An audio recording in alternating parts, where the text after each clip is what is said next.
Good day mga Turugsoy. Ngayong araw mga Turugsoy ay nandito tayo ngayon sa Binangonan, Rizal. Kasi yung jeep natin ay nag-usok daw, sabi ni boss. Kasi pagbiyahe niya ng unang biyahe niya, nag-usok na ng kulay puti. So ibig sabihin may problema na injection pump natin. Kaya dinala natin dito siya sa Binangonan Poly Engine calibration ba yata? Nandito sa Binangonan. Kaya naglambing na naman. Pag talagang naglalambing itong kabayo ko kung walang anong sirang hinihingi niya. Buti ka mo, hindi siya nagloko dun sa Antipolo habang nililibing namin yung lola ng aking misis dun. Daan-daan pa naman din yung takbo nun kasi nililibing nga yung lola nila. Buti ka mo, hindi siya nagloko dun. Yung bloko yun dun, ako po nakakaya sa Antipolo. Usok-usok ng puti doon, habang tumatakbo puti yung usok mo. Nagpa-uwi pa rin talaga sa bayang sinilangan niya, sa Pasig. Biyahe pa naman ni boss, kaso na talaga. Kaya magawa muna natin siya mga idol at mga Turugsoy. Bale, mga oras ito mga idol at mga Turugsoy na nasa may parkingan na po siya nung mismong calibration ng injection pump. Bale, since day 1 po talaga, simula pa lang nung hindi pa ako nagiging driver, doon pa ako sa dating boss ng tatay ko, sumasama-sama pa lang sa pagbibiyahe nila. Dito po talaga sila nagpapagawa ng injection pump nila kasi ito yung pinagkakatiwalaan nila since day 1 talaga. Quality na, tsaka maayos pa, tsaka mura lang din po yung singil nila dito pagka dito kayo nagpagawa. And then sinisecure din nila na malinis talaga yung pagkakagawa nila para hindi magkaroon ng back job.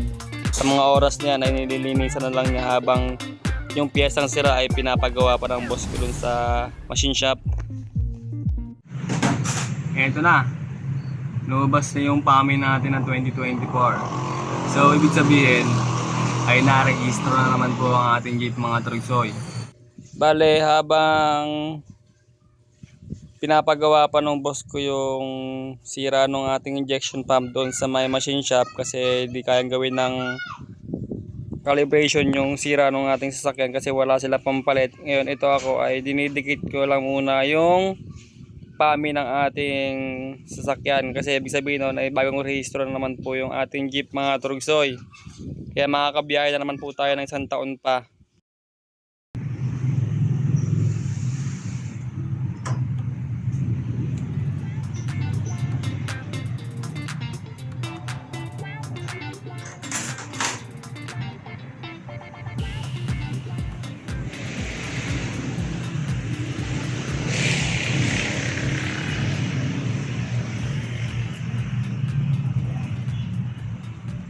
Alright.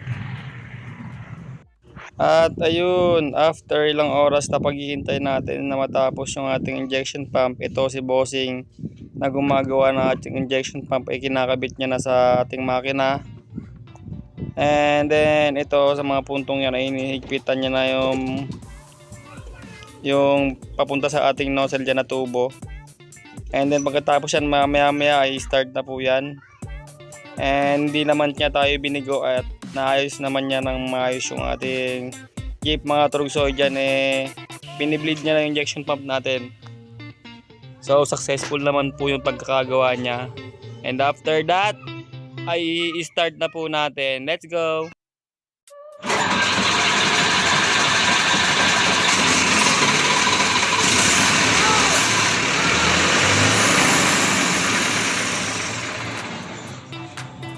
Ayun, umandar na kaso nga lang bigla siyang namatay.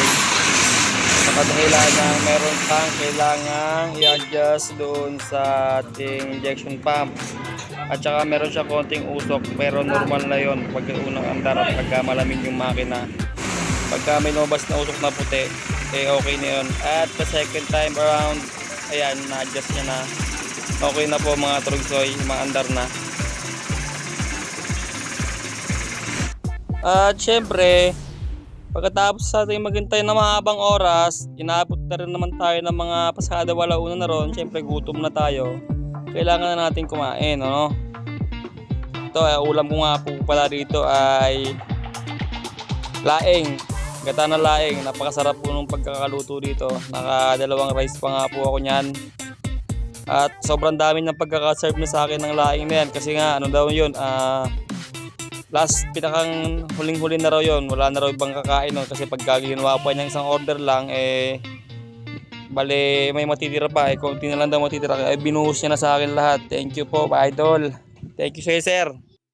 At kung sa mga puntong to, mga idol at mga trugsoy, ay nanonood pa rin po kayo ng aking video, nagpapasalamat na po agad ako sa inyo. At paki-comment down below naman po mga idol at mga trugsoy kung taga saan po kayo, para nalalaman ko rin po kung saan na po nakaabot ang aking video. So, ayun mga trugsoy, pauwi na kami. Natapos na namin pagawa yung injection pump namin sa Binangonan. So, that's all for today. Kung nagustuhan nyo po ang video ko to, please like, share, and pakipollow na rin po ng page ko. Bye bye, I love you all.